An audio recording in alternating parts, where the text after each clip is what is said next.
With 167 receptions and over 2,300 yards graduating to the NFL this year, it's hard to imagine that Iowa State's offense could be more lethal this season than last. I know, a lot of people seem to think that. However, Taylor Mauser, OC for Iowa State, is not one of those people.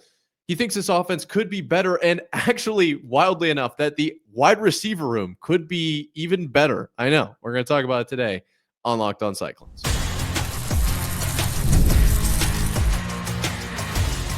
You are Locked On Cyclones, your daily podcast on the Iowa State Cyclones, part of the Locked On Podcast Network, your team every day. Welcome into Locked On Cyclones, part of the Locked On Podcast Network, your team every day. Shout out to you for being here every single day and making this your first watch or listen of the day. I appreciate it more than you know. Whether you're watching on YouTube or listening on your favorite podcasting platform, be sure to hit subscribe so we can prove once and for all that it is, in fact, a Cyclone state. Today, first thing we're going to break down is the offense and Taylor Mauser's press conference. We're going to dissect every little thing he said there. That is going to be super exciting. Then we're going to pivot towards the defense in the second segment, break down John Heacock's words when he's talking about the defense, and genuinely very crazy comments coming from him. Cannot wait to talk about that. And then finally, we're going to round out today's episode with a little bit of Cyhawk conversation. I know, change of pace from the typical Farmageddon talk. That'll be coming Friday. Don't you worry. But an article made its way across my feed yesterday. Have to talk about it, so stick around for that. Can't wait to dive into all of that and more. But first, today's episode is brought to you by Monarch Money. Take control of your finances with Monarch Money and use code LOCKEDONCollege at monarchmoney.com for 50% off your first year. Now, let's talk about what Taylor Mauser had to say about this offense, because the claim I made in the beginning that this wide receiver room could be better this year than last is genuinely what he said. I did not make that up, okay? That was a wild statement. I definitely thought that was I didn't see that coming. Let's put it that way. That came more towards the end of the press conference. So I'm going to just work my way through the notes and kind of break down whether or not I think that it's like an overreaction or just coach speak or what we really can make of this, because we've got to kind of translate it to what this really means, right? These press conferences, some of them are very transparent, but some of them are not. So really, obviously conversation is going to start with the Farmageddon game. And I think Taylor Mauser made a very good point about this game, and both coaches did. But one thing that I think Taylor Mauser said very well was that we can't afford to beat ourselves. He said he was watching some NFL preseason games, and you see a lot of teams kind of losing the game by beating themselves up, right? Like effectively making big enough mistakes that it costs them the game. And I think that that's a really fair point for Iowa State in this first game against Kansas State. Now, one thing that both Mauser and Heacock talked about was the tape out there. And obviously Iowa State and K-State playing the last conference game last season. Now first game of the season, like really fresh, not a lot to go off of other than that last game, which was really recent. But you don't have like even any of the non-conference games to base off of, right? Like there is no tape out there for the current team that both of these teams are sending out onto the field. And so that was a big thing, was like, we can't, for Mauser here, we can't really like plan to attack Kansas State specifically in certain ways because we're just not 100% sure on what they're going to do. We said like we might just be chasing ghosts on a lot of those fronts, but we can't afford to lose the game ourselves, right? Like we have to be sound. And in that same notion, effectively what he was saying was we have to be very good at what we do, right? Like it's kind of the same thing. I believe those quotes came from different answers. So that's kind of why they were written in the way that they were on my notes.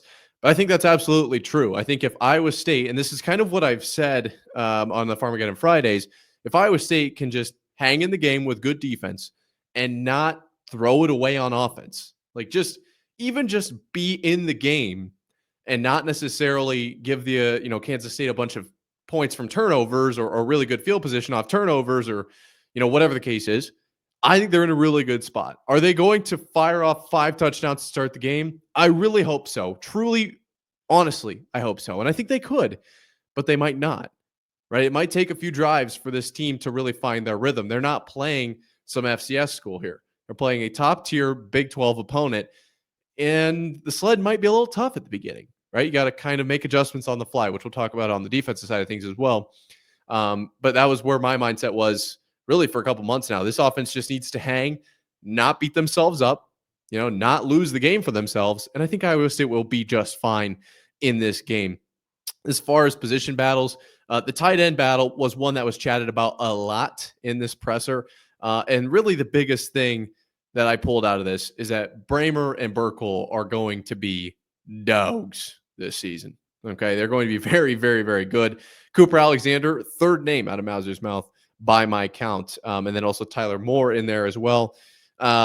Just really saying that, these guys are balling out, and a lot of these tight ends are going to play. Like a very deep room at tight end. That's really good. Keep guys fresh out there. If they're all extremely capable tight ends and we can rotate them through and keep their legs fresh, I think that's really good for the state of the offense. And that was another thing that Mauser had said, thrown out there, was the concept of running a 10 personnel, right? As opposed to a 12 or an 11 personnel, effectively no tight ends, right? Giving the tight ends a break. And I was shocked to hear him pivot towards this. I got to say, I really thought Iowa State was going to just live and die by the tight ends, work their way through here.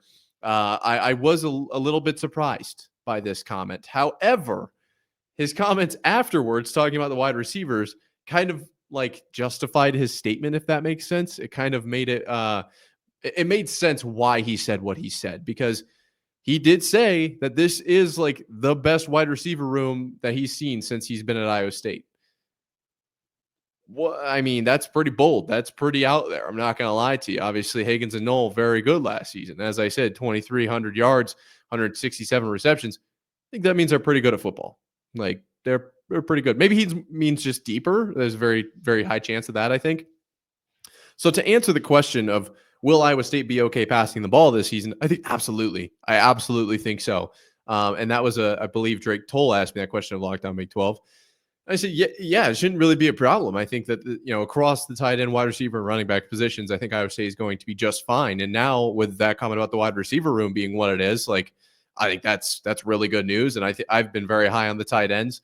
And it sounds like with the depth that they have, they could be an absolute unit. They could be a troublesome unit for other teams. They could really cause some chaos. Now, for the last little bit here, I really want to talk about this because I think a few fans out there will agree with this. Definitely parts of me do for sure.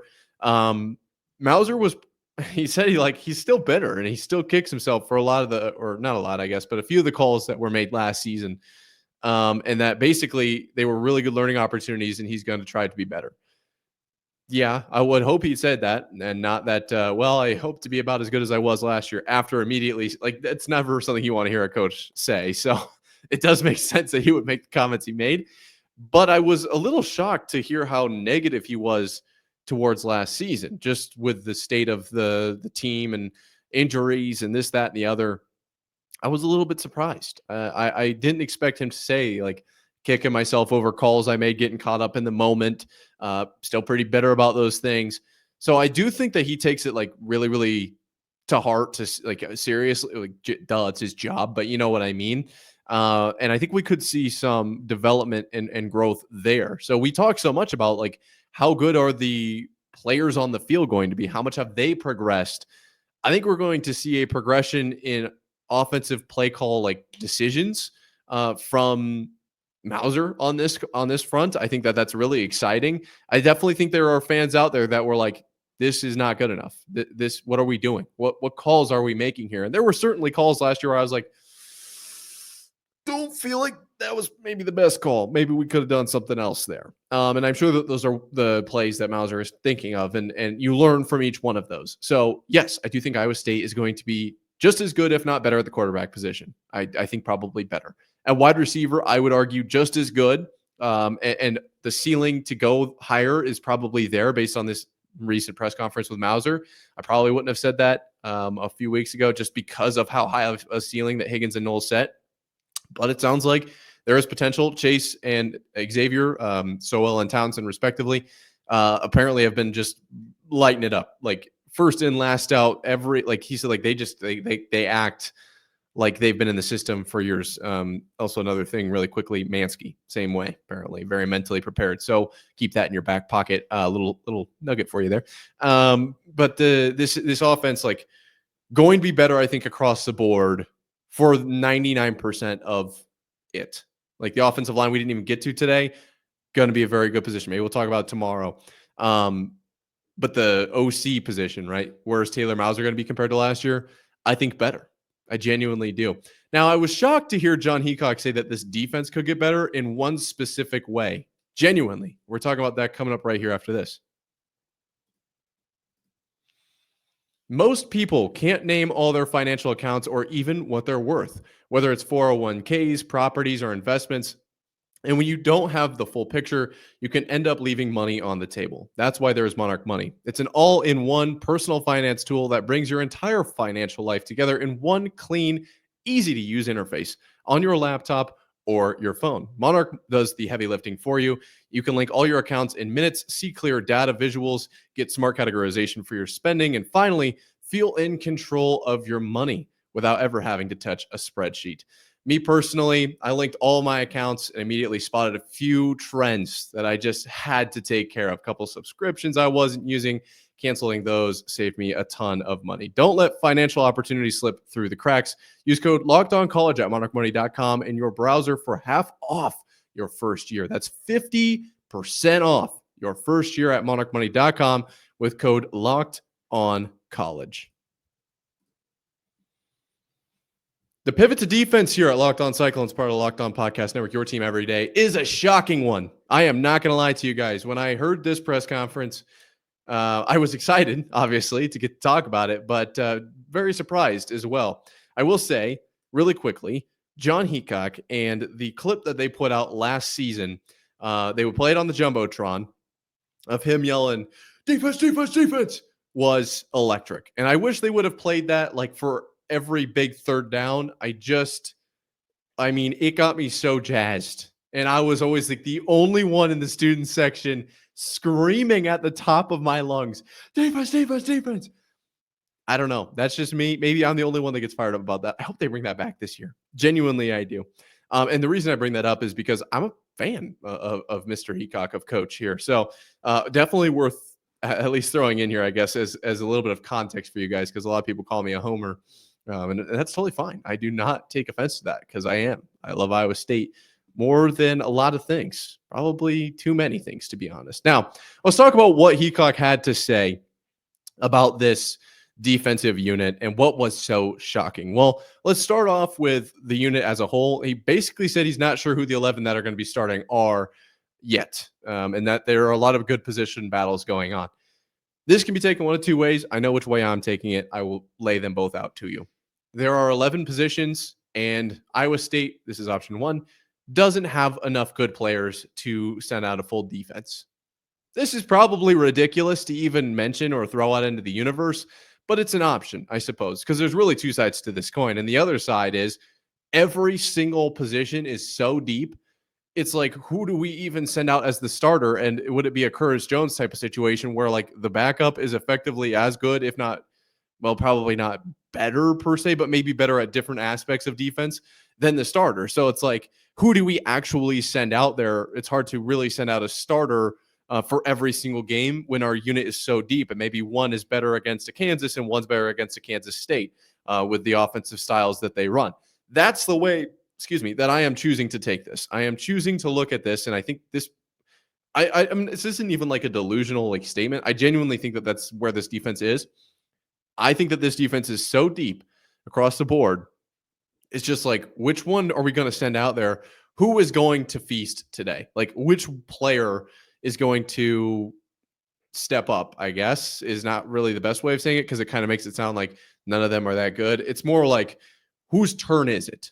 Is more the way I look at it. And obviously, notably, the linebacker is the linebacker position, I should say, is kind of like the forefront, kind of like the big elephant in the room, if you will, kind of the biggest depth position. I'm very excited about the linebacker room. We talked yesterday about the safeties and the corners and how good they could be. Actually, they could be very, very good. And then obviously the defensive line, not something we've talked a whole lot about, but one guy that I keep talking about is Thomas McDonough from Yale. I think could be a very big problem. However, there are other guys on that list, one of which being Hawk, awesome last name, that stood out to Coach here, to Coach Heacock. The couple guys that stood out. Marcus Neal, one of those guys. Jace Gilbert, Hawk, as I mentioned, on the depth chart here. I don't know exactly where he's going to fall, and I think that's what they were kind of talking about more than anything. But Zamir Hawk is going to be a problem at 6'3", 305. They've also got Elijah Carnell, Benny Ngoye going to be a problem. Quentin Taylor, like this defense, those are just a few guys who stood out to coach as having really good kind of what he said was like spring, summer, falls, because they're in fall camp right now and really not that far away from playing actual live football. So that was exciting to hear just a couple of names rattled off, and it didn't sound like he was like really stretching for those names, just kind of like, these are just a couple guys who are balling out. These are a couple guys who are having fun, flying around, playing really good defense, mentally sound. Did mention like there are going to be guys that are going to make mental mistakes, but for the most part, they're not making the same mistake twice, which is what you like to hear, right? If you make a mistake once and the defense can go right back to you, not exactly ideal. Okay. I remember one time I was playing Stinger. I believe they bumped me up into varsity for this, and it's like bumped me up. It was like the last guy on the chart. Kept making the same mistake, and I'm pretty sure Davis County scored like 4 touchdowns on me, and I don't think I played Stinger again after that. So you don't want to make the same mistake twice. It sounds like Iowa State's got that covered. However, there are things that Iowa State can do better. There certainly are. One of them, or at least the ways that they're attacking this, is in preparation for Kansas State. So when coach was asked, like, how are you guys preparing for Kansas State? It's the same thing as the offense. Like, what tape can we even look at here? Are we looking at last year's tape?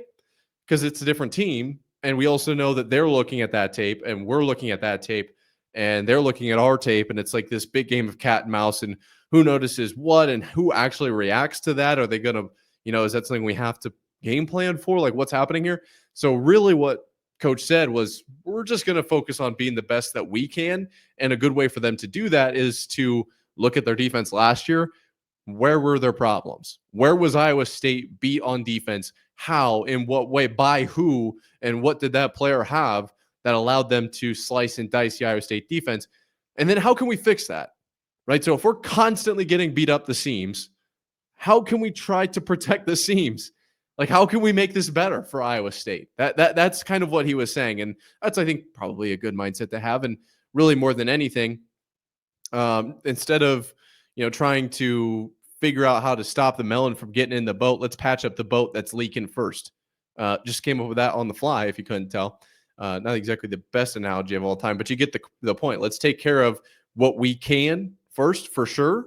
But we're not even sure if it's a melon or a banana that's coming at us. So how would we build our net to catch the fruit that we're not even sure, or a blueberry, right? Like you wouldn't want a really big hold net to catch a blueberry.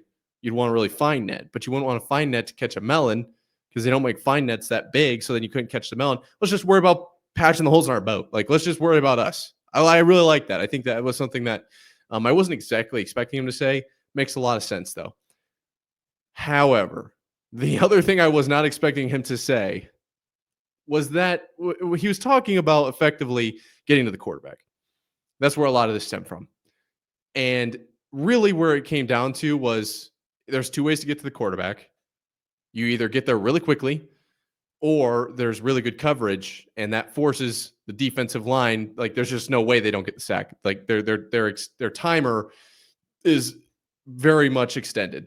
It's a much longer time to get to the quarterback to get to, make the sack, to make the play. And the thing that shocked me was saying that he thought that, they could have covered better last year. This was a very top tier passing defense last season. Iowa State, I believe they were 3, if my memory serves me, 3 going into the Big 12 championship game. If not 3, 5. I'm pretty sure it was an odd number. That was a wild statement, I thought. I genuinely was shocked by that. I don't know if I necessarily agree with that. Obviously, he's looking at the tape and he knows what the guys are capable of more than I do. But I was shocked to hear him say the coverage could have been better. Now, when talking about this season, he's talking about like, well, we don't really blitz a lot. We kind of rush 3. It allows us to play better defense, to give the defensive line more time to get to the quarterback, like all of this kinds of stuff. But really, I was just shocked to hear he didn't think we covered that well. And one of the things he pointed out was like up the seam, like I just mentioned, like Okay. I just was not expecting you to say that. That was probably the one thing. If I had to pick one thing from last season, what this team did really, really well across the entire year, it would have been pass defense. That was where I would have gone with it. I was shocked, very much shocked to hear him say that. So we do have to round out this John Heacock conversation coming up right after this, and then we're going to talk Cyhawk. So do not go anywhere. Come back right after this.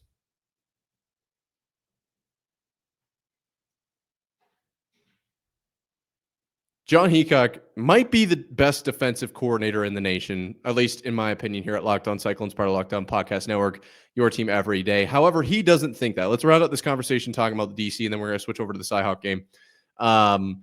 The comment that John Heacock made, Coach Heacock made, was he didn't really do a great job as the defensive coordinator last season. Now, before I get into the nuances of his statement, I think it's important to note that both coordinators are kind of taking accountability here, both Mauser and Heacock, saying like, wasn't that great last year? A lot of room for growth. As I said in the Heacock segment, number one, we talk so much about the players, how much better the players can be.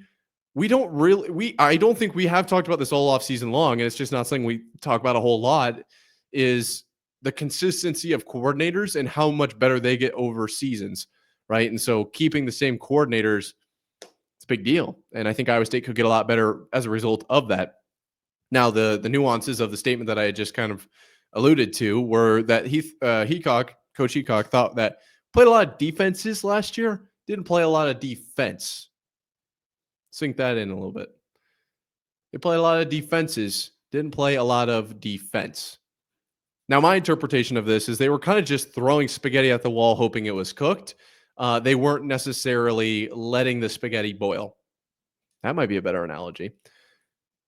I think that they're learning. These coordinators are learning year over year. And yes, a little bit of it last year was how many players were injured. Just a ridiculous number of guys banged up.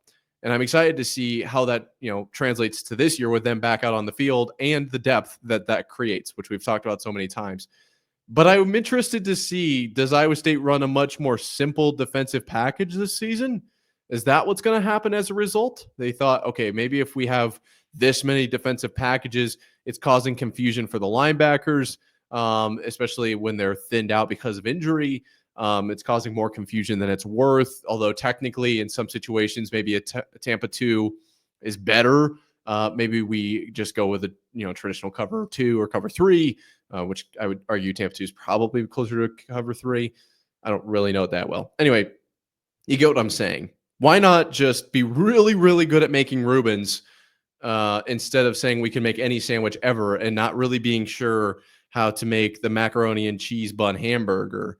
Like, I'm not really sure how to do that. Let's just not even claim that we can do that. Let's just get really good at making Reubens. That's kind of what I feel like is going to happen here on defense.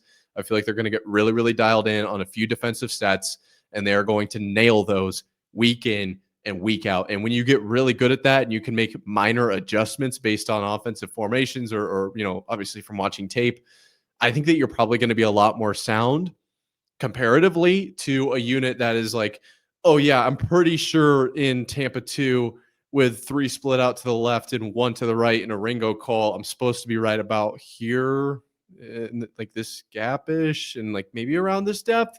Like, you don't want to be in that position. I would rather, okay, this defense isn't maybe the top stopper of all time against this specific play, but we've got guys who know what they're doing. They're confident. They're flying around. They're in the right positions. That's what I think is probably going to happen as a result of that comment. That's just a pure guess. You can let me know if you think I'm right or wrong in the comments below or at Nick_Marv on Twitter. Just a personal opinion there. Either way, to round this out, I think that both units, offense and defense, are going to be significantly better this season. And yes, I do think it will be because of the players. And at the end of the day, the players are the one making the plays. The players are the ones between the white lines out there flying around between the whistles, right? Like, that's truly where football happens. Football does not happen in the performance center, in the office, looking at tape. It doesn't happen on the sidelines, brewing up the perfect play, which it kind of does, but it also doesn't. It happens on the field. When the whistle blows and the set hut happens and the ball's moving, that's what wins and loses football games at the end of the day. It truly is, can the players execute? Because you can have the perfect play, but if nobody knows what's going on, Probably not going to be very effective. Kind of like the Colts against Patriots. Like kind of the same idea. It wasn't, but it was kind of the same thing. Like in that argument, you'd probably be saying it's not the best play, but the concept was certainly there. Let's talk about the Cy-Hawk game. This made its way across my feed from Riley Donald at the Hawkeyes Wire, writing about CBS deciding who was the best team in each state. Apparently, David Cobb of CBS Sports picked the best football team, I believe, in each state. And I was shocked to see, because this came from the Hawkeyes Wire, that Iowa State was selected by David Cobb to be the better team in the state of Iowa. Right here in his little write-up, he says, Iowa State, again, boasts solid continuity in its roster and staff after winning 11 games en route to a Big 12 title game appearance. Cyclones have beaten Iowa in 2 of the past 3 seasons and get the Hawkeyes at home in week 2. Iowa may finally have a quarterback in South Dakota State transfer Mark Gronowski, but ISU is on firmer footing as the 2025 season dawns. Now, we don't need to get too far into this. It's not Cy-Hawk rivalry week, or there are other names for that week as well. It's not that time of year. And I can't lie to you, that week is probably one of my favorite weeks of all time. Genuinely, I can't talk about it too much because I'm going to get too excited here. I'm going to start like running around, bouncing off the walls. Gets me so pumped up. But it's worth mentioning that I feel like this is a shift in the perception of the state of Iowa. I don't know if this could have maybe been even written 10 years ago or 5 years ago, maybe 5 years ago, but probably 10 years ago without it being like a little bit of a joke, especially long-term. Like they are looking at this year specifically, but I think that this is a point towards and a start of a shift towards Iowa State being a very, very solid team and the better team in the state. Personally. Now, of course, Iowa is always going to get to their 6 wins or 9 wins or whatever it is Iowa fans are proud of. And they're always going to be tough on defense. And they're always going to play top teams in the Big Ten. They're always going to be better than Iowa State, according to basically anyone ever. But I actually would challenge that last statement I just made. I think that the perception is shifting.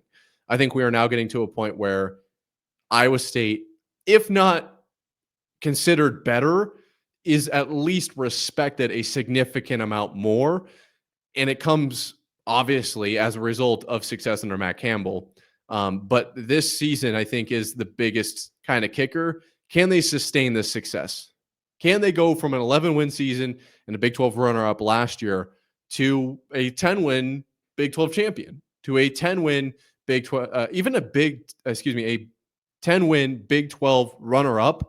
I would argue puts Iowa State up in the national perception of the school. Now, I'm not saying that would be a successful season. I'm not saying that at all. I just think that the general consensus could be that Iowa State had a one-off year last year. It wasn't it wasn't had a little bit of a cupcake schedule. Like there's a lot of arguments that could be made. I don't think that's necessarily the case. I think it's Big 12. But if Iowa State can do it back to back and consistently, get to the 10 wins or get to 9+ wins and make the Big 12 title game a couple of years, if not this year, but like 3 out of the 4 next years, including last year, whatever, how you want to slice it and dice it, sustained success for Iowa State, I think, is on the horizon, and we'll start to see more of these kinds of articles. Iowa State's a better team in Iowa this year. Iowa State's in the top 5, top 4, top 3 for Big 12 champion, favorites, or this year Iowa State is a Big 12 favorite. I think we're starting to get towards that point. And then the next step is, how is Iowa State and or the Big 12 perceived by national media?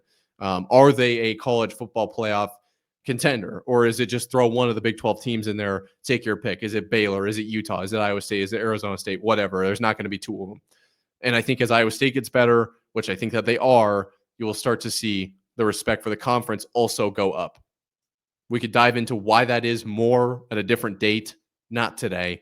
That's going to wrap it up for today. Thank you guys so much for watching until this point in the episode. If you haven't already, it's completely free to subscribe down below, and it's helping us prove it is in fact a Cyclone State. If we can get to 1,000 by Farmageddon, that would be electric. And I would thank every single one of you, probably individually, write you a handwritten letter. That being said, that's gonna do it for today. So until next time, Cyclone fans, stay safe out there and sign.